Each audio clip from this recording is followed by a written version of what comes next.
Spanish olive oil tortas are a feature of Spanish cuisine that can be found all over the country. These are a flat, round, crisp bread that are sweet and crunchy and flavored with different spices.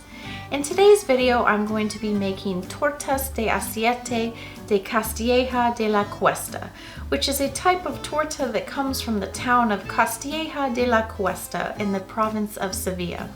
These ones are flavored with sesame and anise. Join me today as I share with you the recipe and history of these Spanish tortas. Let's get started.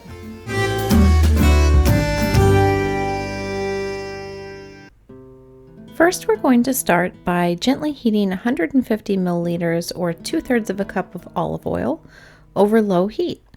When the oil glistens and is really hot but not smoking, test it by dropping in a seed or two. If it sizzles, the oil is hot enough. Now pour in 15 grams or 2.5 tablespoons of anise seeds and 30 grams or 1/4 cup of sesame seeds. Stir and let them gently toast in the oil, being careful not to let them burn. Remove from the heat when the sesame seeds are lightly golden and pour into a bowl to cool. Let it cool to about body temperature before adding it to the dough. You don't want it to be hot because it will kill the yeast.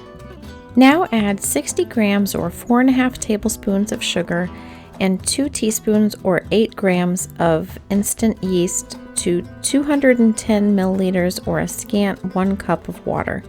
Let it sit for 5 minutes to activate. Now whisk together 540 grams or 4 1/3 of a cup of bread flour and 1/4 teaspoon of salt.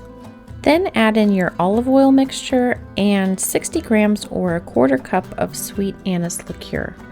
Next, add your water yeast mixture and combine into a smooth dough. If you prefer, you could make this whole recipe in your stand mixer with a dough hook attachment. I often do things by hand just because they feel a little bit more authentic to the recipe, but obviously the result is the same. Knead the dough for a couple of minutes until it is smooth and elastic. Then you're going to put it in a bowl covered with plastic wrap or a damp towel and let it rise for about an hour or until it is doubled in size. While I'm doing this, I'll share with you a little bit about the origin of these tortas. Olive oil tortas have a very ancient origin and their exact creation date is unknown. Some historians point to Arab, Jewish, or Mos-Arabic recipes from the southern half of the Iberian Peninsula.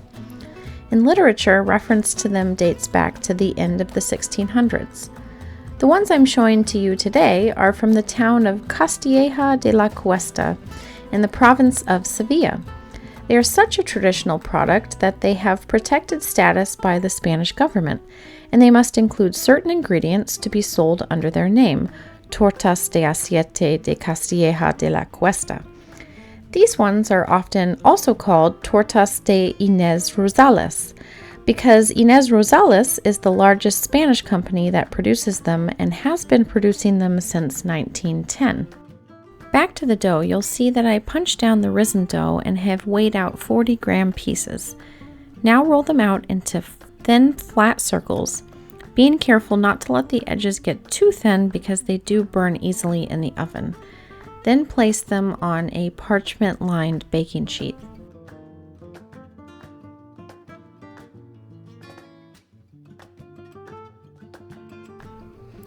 Now sprinkle each one with a generous amount of sugar, using your hand to spread it out and then gently press it into the dough so it sticks during baking. Alternatively, you could brush each one with an egg white before sprinkling the sugar to ensure it sticks, but I didn't find this necessary. Then you're going to bake at 400 degrees Fahrenheit or 200 degrees Celsius for 6 to 9 minutes. Keep an eye on them because they do easily burn. Then let them cool on a rack before eating. Enjoy these with your morning cup of coffee or, as in Spain, during merienda in the afternoon.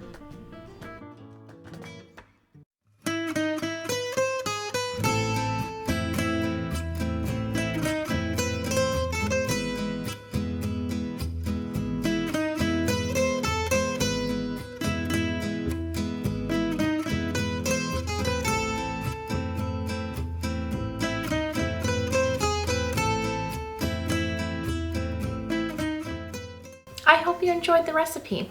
This was my first time having something like this, and I thought that they were perfect paired with a cup of coffee for a light afternoon treat. The anise flavor was much more subtle than I was expecting, but if you're not a fan of anise, you could swap it out for a teaspoon of ground cinnamon and then also sprinkle cinnamon sugar on top instead of plain sugar. Have you heard of olive oil tortas before? Let me know below in the comments. Make sure to like, subscribe, and share the channel with anyone who loves European baking and food history. And while you're waiting for the next video, check out these two videos. And I'll see you next time.